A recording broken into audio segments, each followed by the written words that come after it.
So இதுலயுமே இந்த press பண்ற முறைகள் இருக்குல்ல, ம். பெரியவங்களே வந்து ஆ சொல்லுவாங்க 2 செகண்ட்ஸ் தான் வந்து இது பண்ணணும். அதுக்கு மேலனா டேமேஜ் ஆயிரணும். ஆனா, நான் எங்க பக்கத்து வீட்ல ஒருத்தவங்கள பார்த்துருக்கேன். அந்த குழந்தைய அவங்க பேரண்ட்ஸே வந்து 5 நிமிஷம் பிரஸ் பண்ணிட்டு அந்த வீட்டுக்குள்ளே வர அப்படின்னு மிரட்டுவாங்க. ம். ஸோ இந்த டைம் அப்படிங்கிறது எக்ஸ்டெண்ட் ஆகுது ஒரு குழந்தையோட இது. அப்ப அவங்க பல்லு எவ்வளவு டேமேஜ் ஆகுது சார்?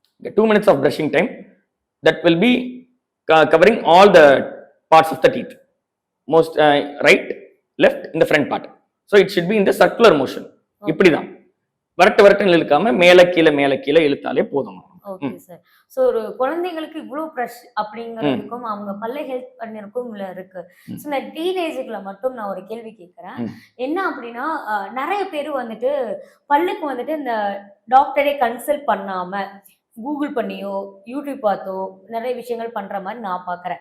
அப்படி பண்றவங்களுக்கு என்ன மாரி பல்லுல சைடு எஃபெக்ட் வருது?